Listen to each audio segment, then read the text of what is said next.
एक आदमी बड़ा दुखी हो गया, शादी कर ली, पति पत्नी है, भगवान के पास पहुंचा, जाकर भगवान को प्रणाम किया, भोलेनाथ से बोला कि महादेव कोई मन्नत दे दो। महादेव ने कहा मांग, क्या मन्नत मांगता है? बोले बाबा इतना परेशान हो गया हूं, इतना परेशान हो गया हूं, अब एक ही मन्नत मांगता हूं, मुझे शादीशुदा से कुंवारा कर दो वापिस। भोलेनाथ ने देखा शादीशुदा से फिर से कुंवारा कर दूं वापिस।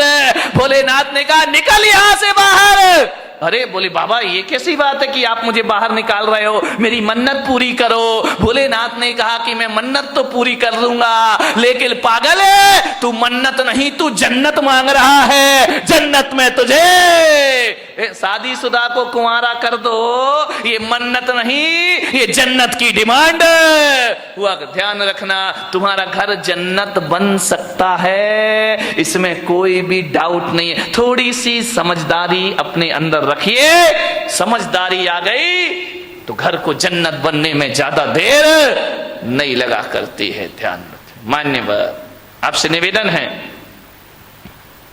बड़ा परिवार था, सुखी था, आज छोटा परिवार है, दुखी है, एक ही बेटा है। अब बोलो भाई साहब प्रवचन में क्यों नहीं आते?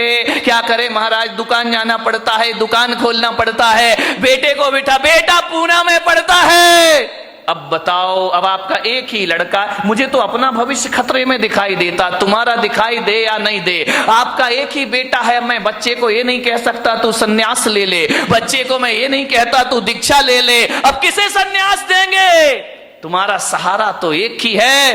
पहले 4 बच्चे होते थे, 5 बच्चे होते थे, एक बच्चा दुकान संभाल लेता था, पिताजी समाज संभाल लिया करते थे, कोई मंदिर संभाल लिया करता था।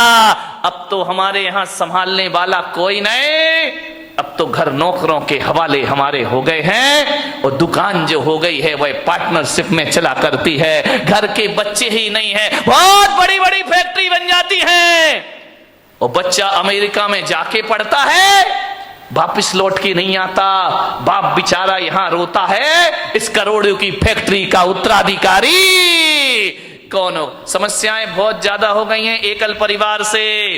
संयुक्त परिवार सुखी परिवार। ध्यान रखिए।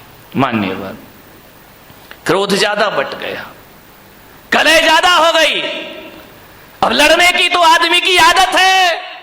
अब घर में यदि कोई मेंबर ही नहीं है, एक ही बचा तो झगड़ा तो फिर उसी से होगा। ध्यान रखिए। मान्यवर कलह बढ़ गई हमारे घरों में, ऐसे बात करते हैं किसी से जैसे उस पर कोई एहसान कर रहे हो, जवाब नहीं दिए जाते हैं। हालात ये हो गए हैं कि पति बेचारा थका हारा घर पहुंचता है, आवाज लगाता है कि सुनती है एक गिलास पानी लाके दे दे, प्यास लगी है बहुत। अब पत्नी क्या बोलती है, देख नहीं रहे मैं सीरियल देख रही हूं, टीवी देख रही हूं, ऐसा करो जाके चुपचाप पानी पी लो, और हो सके तो एक गिलास मेरे लिए भी ले आए। हालात बहुत खराब है घरों के, स्थितियां भी, तुम तो पी लो और हो सके तो एक गिलास मेरे लिए भी पानी लेकर आ जाए। यही चल रहा है ना घर में। शर्माओ मत, देखो सही बताओ जो कुछ चल रहा है। मैं कोई प्रवचन कोई आकाश से उतर के तो आते नहीं है। एक महिला ने पूछा महाराज एक बात बताओ, तुम्हारी शादी हुई? मैंने कहा मेरी तो शादी नहीं हुई है। बोले आपका परिवार था? मैंने कहा मेरा तो कुछ भी नहीं है। बोले कब दीक्षा ले ली? मैंने कहा बहुत छोटी सी उम्र में दीक्षा ले ली है। तो बोले आप एक बात बताओ, तुमने शादी करी नहीं, तुम्हारे बच्चे हैं नहीं, तुम्हारे बीवी है नहीं है, फिर एक बात बताओ महाराज, ये तुम्हें घर की बातें कहां से पता चलती है, ये घर गृहस्थी की बातें कहां से जान लेते हो? अरे मैंने कहा मैं कहां जानता हूं। तो बोले आप इतनी बातें बोलते हो, इतना उदाहरण घर गृहस्थी के देते हो, ये बताओ महाराज तुमने ये सीखा कहां से? मैंने कहा मैंने कुछ नहीं सीखा देवी, तुम्हारे पति आते हैं मेरे सामने, रोते हैं चले जाते हैं, अपनी घर की बातें तुम ही बता जाती हो, तुम अपनी बातें बताती हो, मेरा प्रवचन तैयार हो जाया करता है। और कहां से प्रवचन लाऊंगा? प्रवचन तो तुम्हारे बीच से बनेंगे, मैं कहां से लेकर आऊंगा? तुम ही आते महाराज ये परेशानी, ये दिक्कत, वो दिक्कत, बस मैं पॉइंट नोट करते जाता हूं, मेरी डायरी में प्रवचन तैयार हो जाया करता है। और प्रवचन आएगा कहां से? समाज की बातें समाज के बीच रखना पड़ती हैं। आपको उसी भाषा में समझाया जा सकता है, आपको शास्त्रों की भाषा में समझ में आने वाला नहीं है। उदाहरण भी वही दिए जाते हैं जिसमें आप सुबह शाम जिया करते हैं। ध्यान रखना, ये दिल की बातें दिल तक पहुंच जाया करती हैं, वरना ज्ञान की बातें एक कान से सुनो और दूसरे कान से निकल जाती हैं। ध्यान रखिए, बड़े परेशान हैं लोग, बहुत हैरान हैं लोग, क्रोध से परेशान हैं। अब क्रोध तो भाई आ ही जाता है, करोगे क्या करोगे? लाख कोशिश करो, क्रोध तो आ ही जा। जहां चार बर्तन होते हैं वहां खटपट तो बोलो होगी। आगे भी तो मेरा गला क्यों फड़वा रहे मेरे भाई? ध्यान रखिए, अरे चार बर्तन है वहां खटपट तो, अरे लड़ाई कहां नहीं होती है। ये मत सोचो कि केवल तुम्हारे घर में लड़ाई होती है, लड़ाई तो महापुरुषों के घर में भी हुआ करती है, बड़े बड़े ज्ञानियों के घर में झगड़ा हुआ करते हैं। अब आप भी बताइए, जिन्हें दुनिया महापुरुष बोलती है, आदर्श पुरुष माना करती है, लड़ाइयां तो उनके घरों में भी हुआ करती हैं। अब ये महाभारत बताओ, कोई गरीब घरों की लड़ाई तो थी नहीं, ये महापुरुषों के घरों की लड़ाई थी। महाभारत दो भाई भाई लड़ रहे हैं, वो भी तो एक झगड़ा ही था ना। कौरव और पांडव ये महापुरुष गिने जाते हैं, इनके घरों में भी झगड़ा हुआ करता था।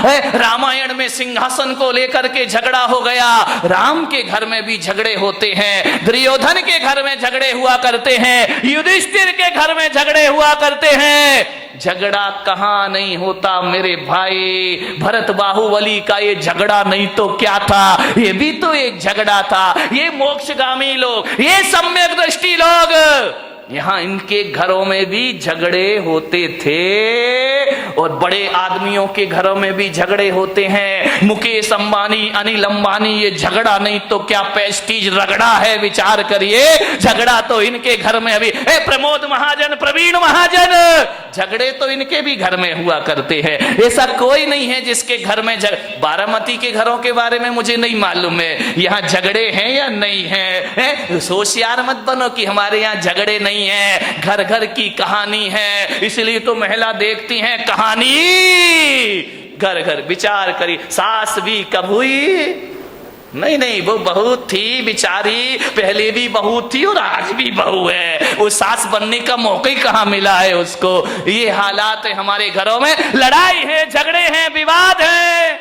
महापुरुषों के घरों में भी झगड़े होते थे, आपके घर में भी झगड़े होंगे। लेकिन एक बात मेरी आपसे निवेदन है बड़ी विनम्रता के साथ, कि झगड़े तो सब घर में होते हैं, तू मैं हो जाती है, एक दूसरे के अहंकार को चोट पहुंच जाती है। लेकिन मैं आपसे एक निवेदन करूंगा, लड़ लेना, झगड़ लेना, जितना लड़ना हो लड़ो, जितना झगड़ना है झगड़ लो, लेकिन बारामती वालों बोल चाल बंद मत करिए। लड़ाई हो जाए, कुछ कह दिया, डांट दिया, फटकार दिया, कुछ बोल दिया, बोल चाल बंद यदि आप कर देंगे तो सुलह के सारे रास्ते बंद हो जाएंगे हमेशा को।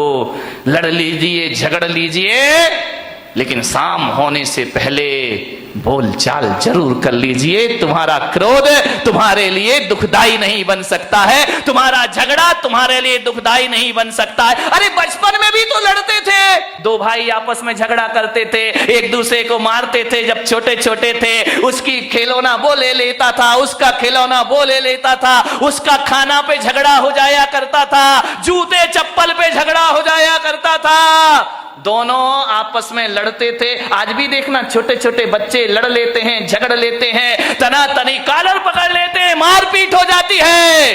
लेकिन थोड़ी देर बाद देखो तो नजारा बदल जाता है। जो बच्चे अभी थोड़ी देर पहले लड़ रहे थे, थोड़ी देर बाद ये हालात होते हैं कि एक आइसक्रीम दोनों के पास होती है, ये इधर से चाटता है और वो उधर से। दोस्ती हो जाया करती थी। बचपन में भी लड़ते थे, बचपन में भी झगड़ा होते थे, बचपन में भी हमारे जीवन में विवाद हुआ करते थे।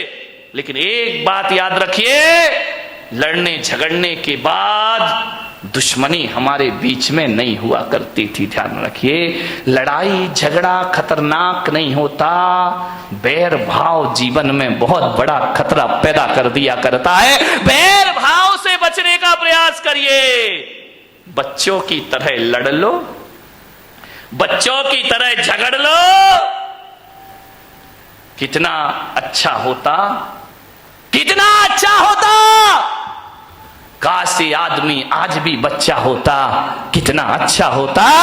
काश आदमी आज भी बच्चा होता। ध्यान रखिए, बचपन में लड़ते हो, फिर बोल लेते हो, एक तरफ तो मारपीट करते हो, फिर थोड़ी देर बाद गले में हाथ डाल करके घूमा करते हो।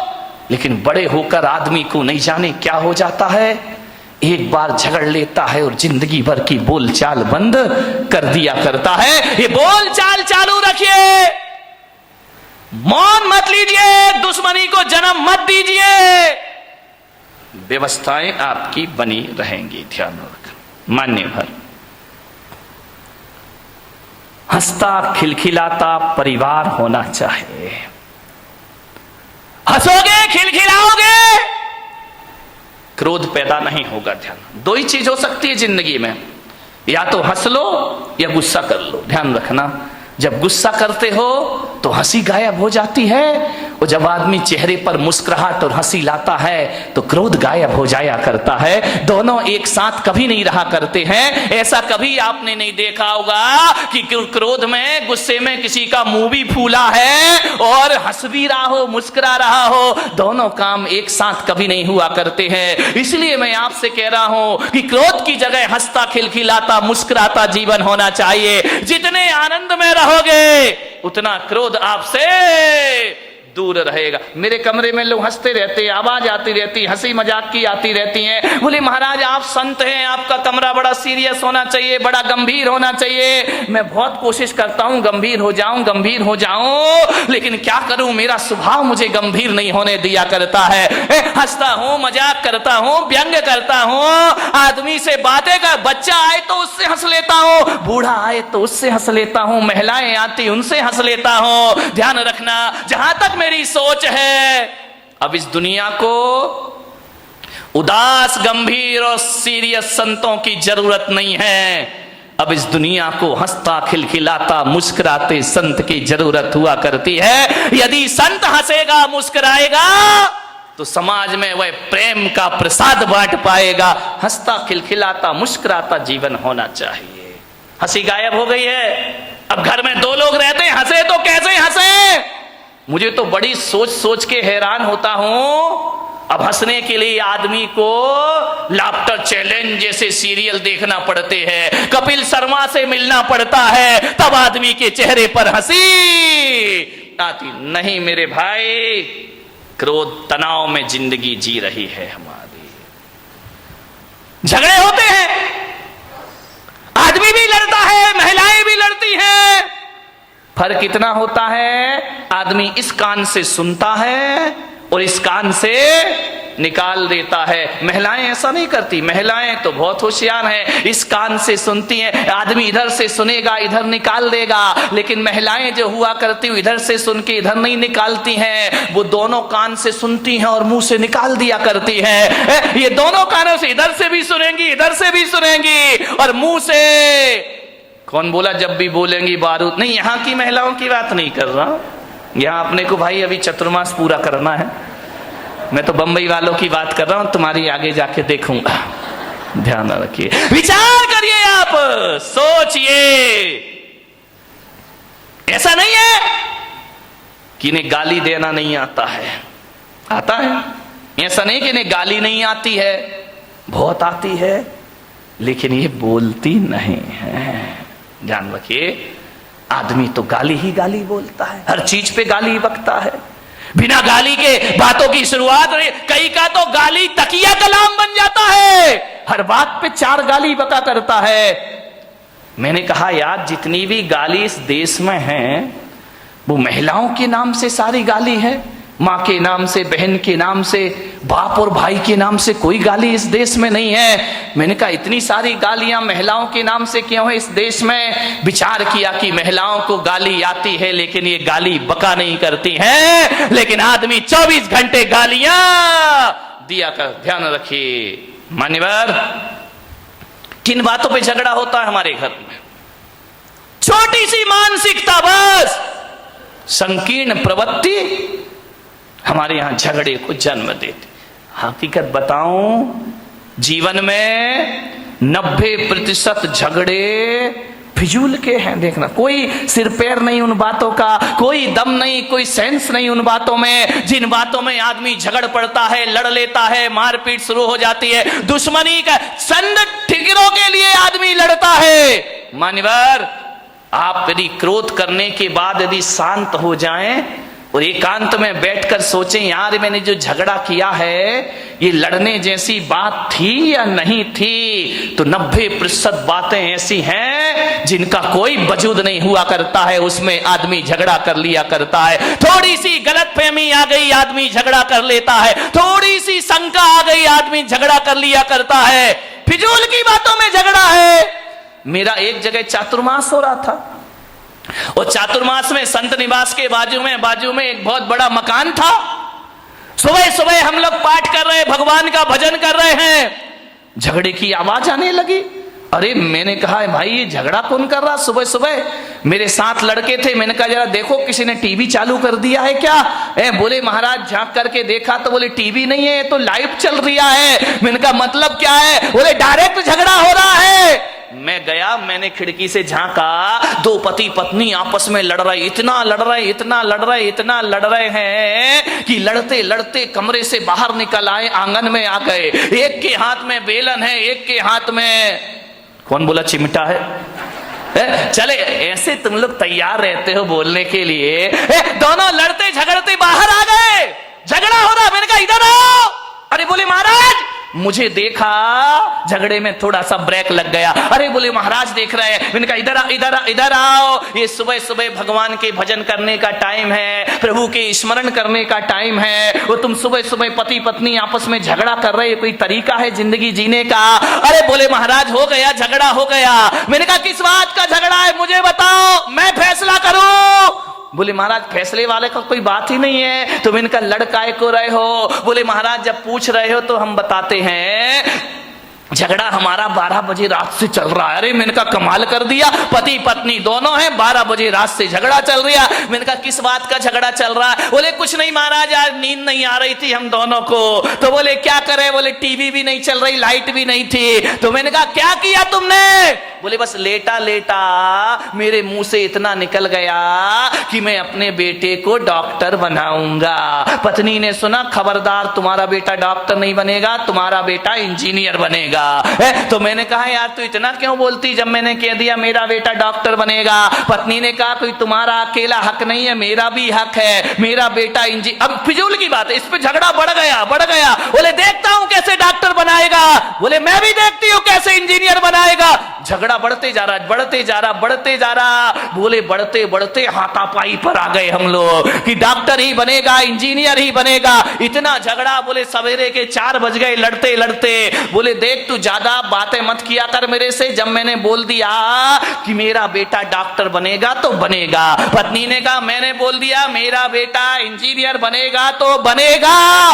रात भर झगड़े। मैंने कहा एक बात बताओ, तुम दोनों आपस में लड़ रहे हो, झगड़ रहे हो, एक बार बच्चे की मर्जी भी पूछ लो कि तुझे क्या बनना है। बच्चे से पूछना ही नहीं है, दोनों लड़े जा रहे हैं। ये बिना सिर पैर के झगड़े। मैंने कहा बच्चे को बुलाओ बच्चे को, उससे पूछो कि तुझे क्या बनना है। पति ने पत्नी को देखा, पत्नी ने पति को देखा। अरे मैंने कहा बच्चे को बुला के लाओ ना। बोले बच्चा तो अभी पैदा ही नहीं हुआ है। तेरे की आदमी, बच्चा यदि पैदा हुआ तो डॉक्टर बनाएंगे। फिजूल की बातों का झगड़ा है। ये कोई झगड़ने की बात है? सास बहू में झगड़ा हो गया, बहू ने कहा मलाई मेरे पीहर में जाएगी, सास ने कहा चल मलाई यहीं खाई जाएगी। इतनी लड़ाई, इतनी मलाई पे झगड़ा हो गया। बोले ये तो पीहर में जाएगी, पास में ही पीहर लोणन नीरा की होगी और कहां की हो सकती है? तो बोले ये मलाई मेरे पीहर में जाएगी। सास ने कहा नहीं, मलाई तो बारामती में ही खाई जाएगी, चाहे कुछ भी हो जाए। बोले देखती हूं तू कौन होती है रोकने वाली, अरे तेरे जैसी लाखों बहुएं देखी, चल मलाई यहीं रहेगी। इतना झगड़ा। ससुर जी दुकान से आए, उन्होंने कहा ये महाभारत क्यों मचा रखी, झगड़ा क्यों है? बोले बहू को समझा लो, वो कह रही है कि मलाई पीहर में जाएगी और मैं कह रही हूँ कि मलाई यहीं खाई जाएगी। ससुर ने कहा तुम मलाई पे लड़ रही, लाओ मलाई लेकर आओ, मैं ही खा लेता हूँ, टेंशन खत्म हो जाएगा, मलाई लेकर आओ। सास ने बहू को देखा, बहू ने सास को देखा, बोले मलाई लेके आ, बोले तू लेके आ। दोनों ने देखा लाए कौन। अभी तो दोनों में ये चर्चा चल रही थी कि भैंस लेके आना है। अभी भैंस आई, बचा ये भैंस घर में आई नहीं, मलाई का झगड़ा शुरू हो गए। ये फिजूल के झगड़े हमारे घरों में, बिना सिर पैर की ये बातें हमारे घरों को नरक। इतनी सी महिलाओं का तो पूछो ही मत क्या है, यहाँ की नहीं बम्बई वाली महिलाएं जो है, इतना गड़बड़ मामला है, इतना गड़बड़ मामला। अब छोटी छोटी फिजूल की बातों में झगड़ा हो जाता है। अब गर्मी के दिन थे, जेठ जी घर में आए और घर में आकर के उनने ऐसा कोई बेचारे का इंटेंशन नहीं था, कोई सोच नहीं था, ऐसा उसने विचार नहीं किया। उसके बच्चे भी आए, भाई के बच्चे भी आ गए। बोले बच्चों पास आओ, जल्दी आओ, जल्दी आओ, मैं बाजार से मीठे मीठे आम लेकर के आया हूं तुम्हारे लिए, ये आम खाइए। जेठ जी ने क्या किया, थैले में हाथ डाला, एक आम अपने बच्चे को दे दिया और एक आम अपने छोटे भाई के बच्चे को दे दिया। वहां खड़ी खड़ी देवरानी देख रही है, बहू रानी देख रही है, अच्छा अपने बच्चे को भी आम, मेरे बच्चे को भी आम। लेकिन ये जेठ जी तो बहुत पक्षपात है, ये जेठ सही नहीं है।